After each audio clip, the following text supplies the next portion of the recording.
¿Qué tal? Buenos días. Vamos a pasar hoy a otro movimiento denominado muchas veces como unas segundas vanguardias, sobre todo pues se producen después de la Segunda Guerra Mundial. Este movimiento de segundas vanguardias básicamente es el pop art que va a producir un cambio, una ruptura significativa dentro del ambiente del arte. Eh, para poder ubicarnos de donde se ubica el pop art, tenemos que entender que el expresionismo abstracto es el primer movimiento que se desarrolla tras la Segunda Guerra Mundial. Tiene partes del surrealismo, parte del surrealismo, recuerda que también va parte de alguna forma de las líneas del expresionismo alemán que de alguna forma sobreviven, y tiene sus dos máximos exponentes en Pollock y en de Kooning.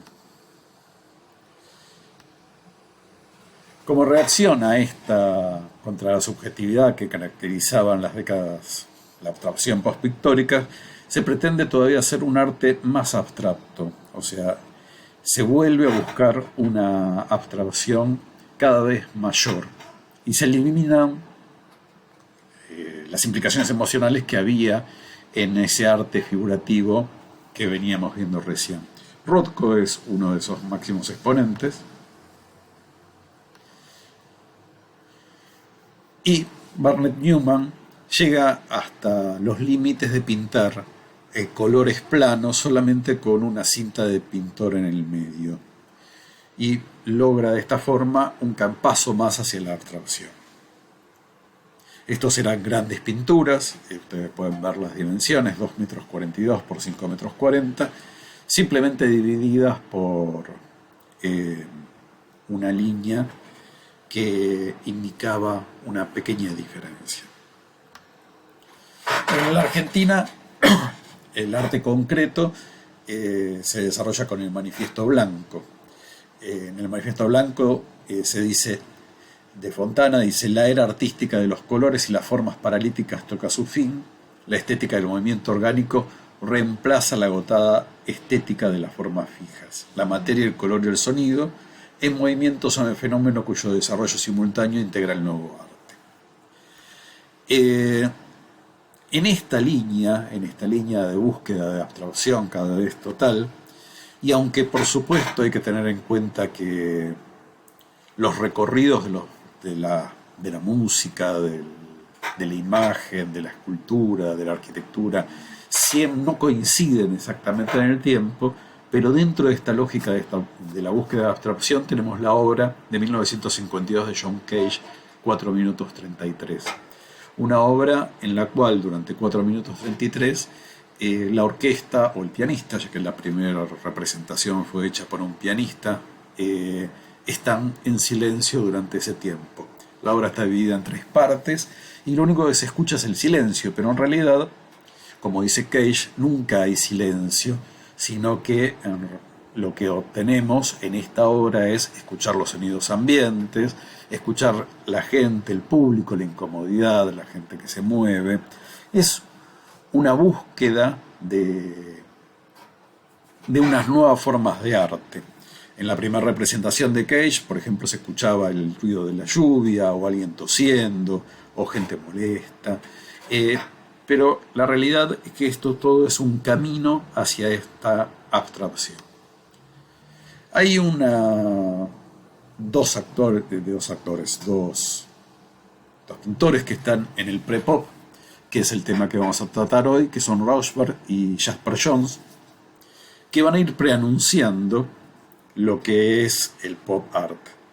Un poco con sus temáticas y un poco también, como puede verse en esas 3 banderas de Jasper Johns, con la materialidad, una materialidad que ya no es la pintura, pero es una material más sucia, la bandera multiplicada como objeto y representada de una forma más rústica, van preanunciando lo que va a ser el movimiento pop.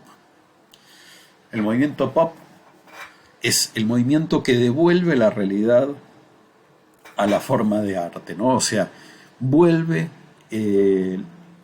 lo cotidiano, lo real, los objetos del mundo a formar parte de la obra de arte. Y esto no apunta ya a mitologías, no apunta ya a grandes personas, sino a lo cotidiano. Acá lo cotidiano va a engrandecerse, lo cotidiano va a hacerse grandioso. Pero lo cotidiano del pop art tiene mucho que ver con la sociedad de consumo en la cual está inserto.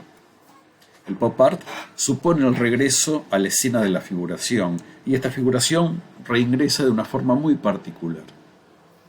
Básicamente, el pop art es producto de las sociedades industriales y postindustriales.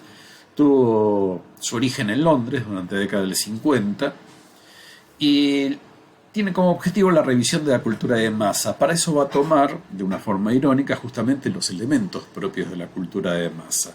La publicidad, el cine, lo que está emergiendo, la televisión, van a ser materia prima para el pop, los elementos cotidianos. Y esta se puede considerar que es la primera obra de arte pop, que es una obra de Richard Hamilton de 1956, y se llama ¿Qué es lo que hace a los hogares de hoy tan diferentes y tan atractivos?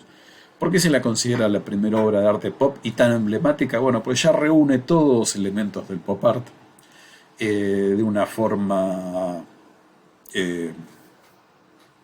condensada en una sola imagen. Fíjense que no tiene un gran tamaño, tiene 26 centímetros por 24, es prácticamente una hoja, y está formada también por recortes de revista.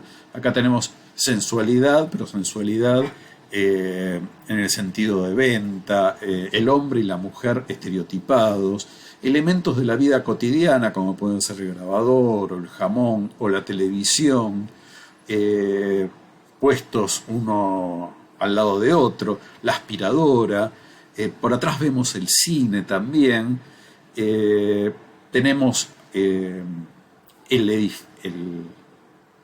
la habitación en particular, una marca y, por supuesto, un elemento que va a aparecer recurrentemente en el pop art, que es la representación de los cómics. Y también la historia que va a aparecer reinterpretada en el pop art, porque va a aparecer muchas veces puesta en otro contexto. Todos estos elementos que aparecen en esta imagen, insisto, muy pequeña, de 26 por 24 centímetros, van a ser los elementos fundamentales del pop art. Hamilton lo define así: el arte pop es popular y destinado a un público amplio, pasajero y efímero, fácil de consumir y de olvidar, barato, producido en serie, joven y querido por la juventud, espiritual, sexy, llamativo, simpático, un negocio redondo. El arte pop es un arte para el consumo, es la idea de un arte producido para las masas, pero un arte que ridiculiza y al mismo tiempo enaltece el consumo de masas. Las temáticas del pop, por este motivo, reflejan las realidades de la época y el cambio cultural, ¿no? Vamos a ver las marcas de Coca-Cola, la marca de Pepsi, 7-Up, latas de conserva Campbell, de sopas Campbell en conserva, son elementos cotidianos, elementos que se podían encontrar en los supermercados. El supermercado va a ser el lugar donde el pop art va a encontrar mucha fuente de inspiración, las cajas de jabón para lavar. Podríamos decir que el supermercado es para el pop art algo así como el Olimpo fue para los clásicos. Las técnicas que utiliza el pop art van a ser totalmente variadas. Va a haber óleo, cera, pinturas plásticas. Básicamente hay mucho collage, superposición, hay trapos viejos, ensambles, hay también borroñados, utilizar algunas copias, cosas que ya había usado también el Dada, de tomar fotografías y borroñarlas o reinterpretarlas, ponerlas en otro contexto y por lo tanto construir un nuevo mensaje. Hay un rechazo, por supuesto, al expresionismo abstracto, que es lo que veníamos viendo. Hay una reacción frente a este expresionismo abstracto. El pop art parece un arte donde no hay un autor, parece el arte de la industria, mientras que el expresionismo abstracto justamente lo que mostraba era expresar la característica de quien lo pintaba. Eh, las temáticas, como decíamos, son extraídas del medio ambiente, los colores van a ser puros, brillantes. Pero ¿por qué van a ser puros brillantes los colores? Porque en realidad son los colores de la publicidad. Los colores de la publicidad siempre son brillantes, llamativos. El pop art responde a estas características. Esta obra de Rauschenberg, de 1962, toma, por ejemplo, un recorte de diario de un juego de béisbol, una explosión nuclear, todos elementos combinados, sucios, mezclados dentro de esta superficie. También es interesante que con el pop art la obra de arte ya sale del cuadro, pierde dos dimensiones, ¿no? O sea, esta otra obra de Rauschenberg vemos que tiene un elemento que cuelga por fuera del cuadro, una especie de pájaro embalsamado que está por delante, y por detrás elementos propios de descarte o de la sociedad de consumo, porque la sociedad de consumo también produce mucho descarte, ¿no? Un diario viejo, pero es interesante este hecho de que la pintura abandona las dos dimensiones, sin pasar a ser realmente una escultura. La escultura en el pop art va a ser otra cosa, como esta. Acá tenemos también elementos muy característicos, el águila americana, esta imagen clásica de la mujer en el espejo, pero juxtapuesta con estos helicópteros de la guerra. La guerra de Vietnam va a estar muy presente en las temáticas del pop, porque va a estar muy presente en la sociedad de ese momento. McLuhan nos dice que lo que interesa no es la realidad de las cosas, es su representación, su imagen. En palabras de McLuhan, el pop se integra plenamente en el modo de producción industrial contemporáneo. Los procedimientos artísticos son procedimientos industriales. Las imágenes se fabrican en serie y se venden como productos de supermercado. Los objetos nuevos atraen la atención de los artistas porque colman algunas de sus aspiraciones. Lo que podemos comprar en los grandes almacenes es nuevo y además impersonal, imposible diferenciar del paquete del vecino. Esto es, de alguna forma, una aspiración del pop art, ¿no? La obra de arte, todas son iguales, todas están producidas en serie, así como cuando yo elijo un paquete de galletitas es igual al paquete de galletitas al lado. En el pop art hay esa idea, pero esa idea está puesta al servicio de una crítica también de la sociedad. Hay crítica y hay seducción de la sociedad. Lichtenstein, uno de los representantes más interesantes del pop art, responde a la pregunta ¿qué es el pop art? No sé, supongo que es el uso del arte comercial como tema de la pintura. Era difícil obtener una pintura lo suficientemente despreciable para que nadie la colgara. Todos estaban colgando cualquier cosa. Era casi aceptable colgar un trapo escurriendo pintura. Todos estaban acostumbrados a esto. El arte comercial era lo que todos odiaban. Aparentemente tampoco lo odiaban suficiente. Es interesante lo que dice Lichtenstein, porque la sociedad se había ya aceptado mucho de las rupturas de las vanguardias. Entonces era todo aceptable. Cualquier elemento era un producto del arte, excepto que el arte se vuelva comercial. Pero también el arte comercial fue un hallazgo que supieron cooptar la sociedad, que supo cooptar la sociedad. Lichtenstein se va a centrar en representaciones de este tipo. Va a tomar historietas, va a tomar cómics y va a hacer con estos grandes pinturas. En el pop art hay algo que es muy interesante, que es el cambio de escala.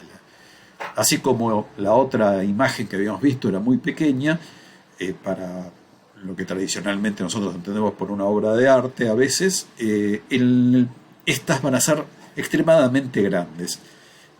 Esto que parece un objeto industrial, en realidad es un objeto artesanal. Es un óleo sobre lienzo de grandes dimensiones y que rescatan la temática de las historietas, que también estaban muy fuertes en la década del 60.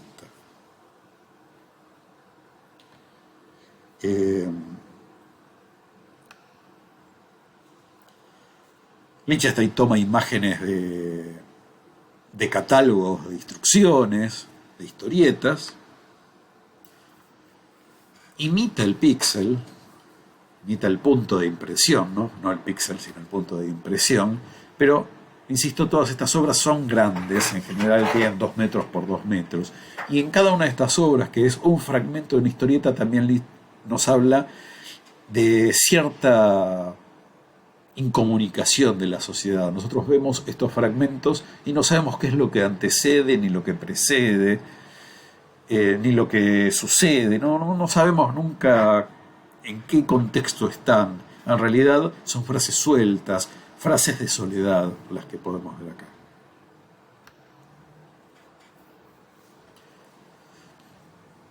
Esta obra, fíjese que tiene 2 metros por 1,50. Está hecha con óleo, imita la impresión, pero es una obra que lleva un trabajo artesanal. Pero también, de nuevo, el globo, y no sabemos en qué contexto esta mujer que mira hacia un costado, miradas esquivas, solitarias, nos dice lo que nos dice. La belleza del pop son los objetos de consumo, una imagen de la experiencia cotidiana. Eso es el concepto básico del pop art. En esta imagen de la experiencia cotidiana, en esta búsqueda de los objetos cotidianos, Tom Wesselmann va a poner los objetos cotidianos bajo la lupa. Y ahí vamos a ver, por ejemplo, el desnudo americano, en la gran serie de Desnudo Americano, que se hace un símbolo despersonalizado. El desnudo pierde toda sensualidad para ser simplemente una muestra de un objeto, ¿no? O sea, ya el desnudo también está objetualizado, no como en el arte anterior. Y nuevamente, fíjese, esta obra, que forma parte del desnudo americano, la cortina se puede correr, la puerta es una puerta puesta ahí adelante, igual que el cesto de la ropa sucia. Todo esto es un cuadro que expande esas 2 dimensiones, pasa a tener más de 2 dimensiones, avanza sobre el espectador. No hay emotividad, el artista pretende que su obra parezca producida por la industria. Lo más interesante puede ser esta frase de Andy Warhol, que dice quiero ser una máquina, está dentro también de la lógica del momento. Y cuando les decía que los cambios de escala son los que hacen que los objetos cotidianos llamen nuestra atención en este contexto, tenemos que tener muy presente que la escultura vuelve a aparecer en escena con fuerza. Y gracias a Oldenburg, que logra hacer que objetos cotidianos que usamos todos los días, que no son significativos para nosotros, por el tamaño que toman, pasan a tener presencia en la sociedad. Pero estos objetos son realmente objetos de consumo diario. Oldenburg dice: soy partidario de un arte que debe su forma directamente a la vida, que se tuerce y se extiende, que es pesado, macizo, tosco, dulce y estúpido como la vida. El pop busca en lo cotidiano y en la vida su inspiración, y así la encuentra en esta hamburguesa en el piso de Oldenburg. Ahora, yo sé que en esta fotografía no se entiende, pero esta es una hamburguesa que tiene aproximadamente 2 metros de diámetro y está hecha con materiales vinílicos. O sea, hay una cosa muy interesante en el cambio de material y en el cambio de escala. Oldenburg hace varias de estas obras. Estoy por un arte que crece sin saber en lo más mínimo que es arte, un arte al que se le ha dado la oportunidad de empezar de cero. Siempre hay esta intención de los artistas en el siglo XX de refundar el arte, ¿no? De empezar desde el punto cero. Y en el cambio de escala, fíjense este pico gigante en esta costanera, busqué estas especialmente porque tienen personas cerca para poder entender la escala, es donde Oldenburg encuentra el sentido y nos muestra, nos hace presentes estos objetos cotidianos. De nuevo, no hay personas, pero fíjense los objetos de escala humana que podemos encontrar por acá y el tamaño de este serrucho atravesado en la tierra. Son objetos que solamente toman presencia por el tamaño, porque son objetos que de otra forma no, no llamarían nuestra atención en forma particular. Recuerde que el dadaísmo también con los remakes había tomado los objetos y los había quitado del contexto natural y los había puesto dentro del ámbito del museo, ¿no? O sea, eso es lo que había hecho con la pala de nieve de un Duchamp o con el mingitorio, objetos de uso cotidiano que habían cambiado su modo de circulación. Con Oldenburg los objetos cambian su modo de circulación, también, por supuesto, aunque podía haber estado en la ciudad, el serrucho, pero por sobre todo la ruptura de la escala es lo que lo pone de manifiesto. El pop art tiene como dato muy interesante que se va a trasladar también al diseño industrial fuertemente, al diseño gráfico y al diseño de interiores, a la arquitectura en cuanto al diseño de interiores. Hay muchas películas para ver interesantes que reflejan este periodo. Probablemente la más interesante es la de Kubrick, La Naranja Mecánica, en la cual puede verse el ambiente del pop art en Inglaterra, en los interiores, en la vestimenta, que también fue muy fuerte, en los objetos de uso y en la escultura.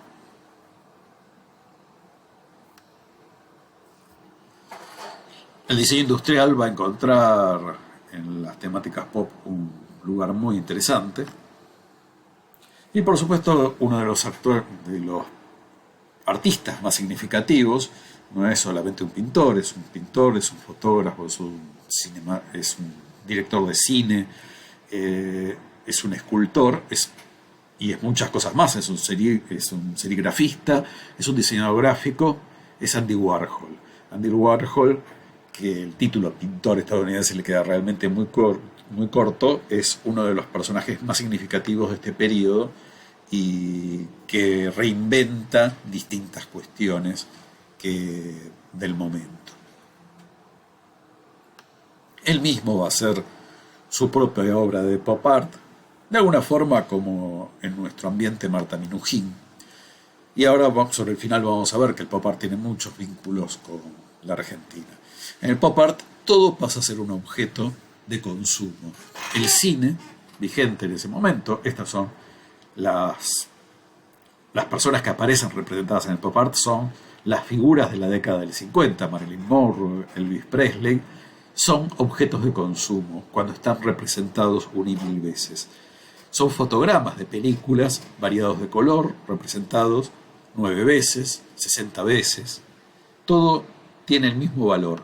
Tanto vale lo mismo la cara de Marilyn como una tapa, como la sopa Campbell, que va a estar pintada infinidad de veces, en este caso 32. La repetición es parte del pop. Y los objetos de uso cotidiano, estos no son en realidad las cajas originales del jabón en polvo, pero imitan a la caja del jabón en polvo. O sea, hay un proceso del artista en el medio. Hace esto para que parezca la caja original, pero que no lo es. Son serigrafías sobre cajas de madera. Elvis Presley, el ratón Mickey, están al mismo nivel de una marca.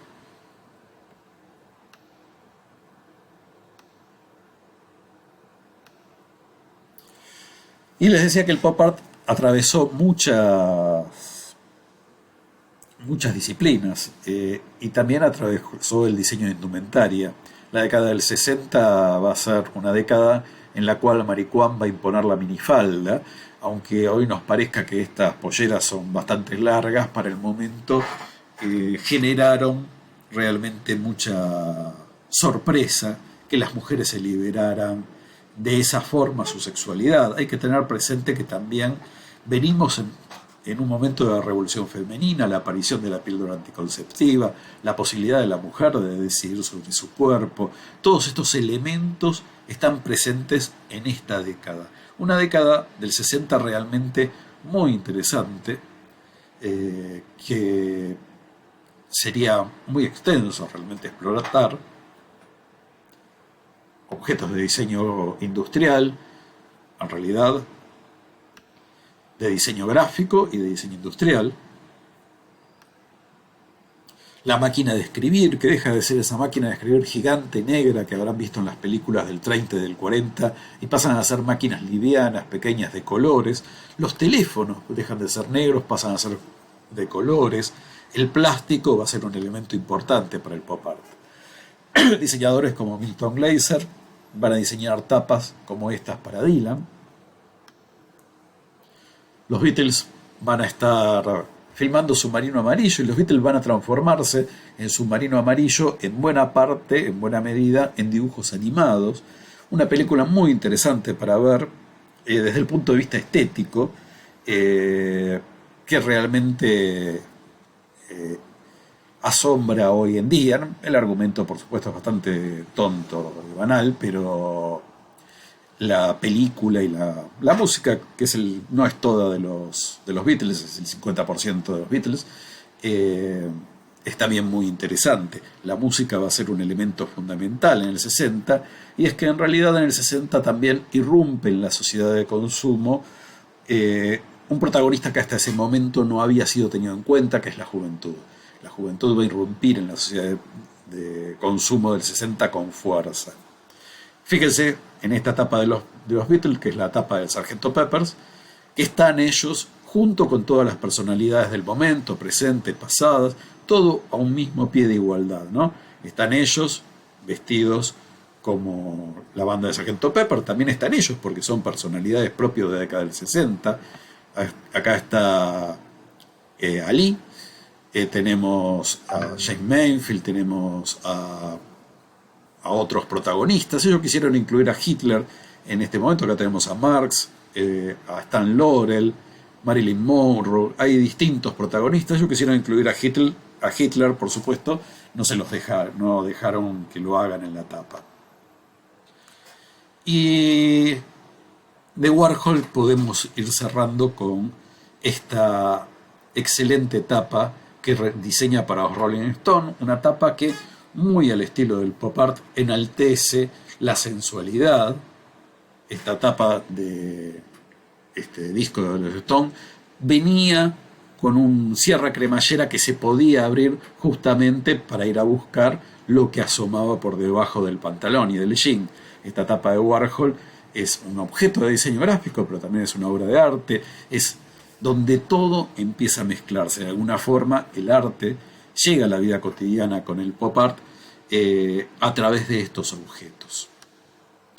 Es muy interesante que el pop art es, para reflexionar, es muy interesante para reflexionar que el pop art es el producto de una sociedad fuertemente postindustrial, ¿no? Una sociedad de consumo. El pop es el resultado de una sociedad de consumo y del rechazo, en buena medida, de una generación a esa sociedad de consumo. Recuerden también que en esta época está el movimiento hippie y reaccionan frente a los 50, al baby boom. Pero en la Argentina, que no era exactamente una sociedad consumista en esa época, el pop art es uno de los lugares donde más va a florecer y donde mejores resultados va a dar fuera de Estados Unidos e Inglaterra. El pop art en Argentina va a ser realmente muy importante, y esta es una gigantografía que estaba hecha en la esquina del Instituto de Itela, el lugar que acogió a los artistas pop más interesantes del momento, que se llama ¿Por qué somos tan geniales?, que es de Edgardo Jiménez, un gran artista pop, Delia Pusovio y Carlos Esquirro. Y ellos hicieron este afiche, que parece un afiche en la vida pública, pero está hecho a mano. O sea, ellos armaron un andamio y lo armaron ahí. Y porque son tan geniales son ellos, por supuesto. De estos artistas, Edgardo Jiménez es un artista pop argentino que dio, entre muchas cosas, este mono blanco, una figura esmaltada en madera, que todavía sigue siendo un icono del pop argentino. Y por supuesto Marta Minujín, una artista que, muy a la manera de Warhol, se transformó ella misma en una obra de arte y que tuvo en su momento obras realmente muy significativas. Por ejemplo, Marta Minujín es la primera artista del mundo en hacer una obra de arte comestible, que lo va a hacer en Inglaterra justamente, en una obra de arte de pan, que cuando terminaba la exposición la gente podía sacar y comer. Después, por supuesto, se van a repetir, va a ser el Panteón de Libros, va a ser el obelisco de pan dulce. Hay una cierta repetición y un cierto agotamiento en algunos artistas del pop art, y también hay un agotamiento del periodo, pero es muy interesante ver cómo en Argentina el pop art fue tan importante y es parte del trabajo práctico que ustedes tienen que hacer. Vamos a terminar por acá y vamos a hacer una reunión prontamente. Nos vemos pronto.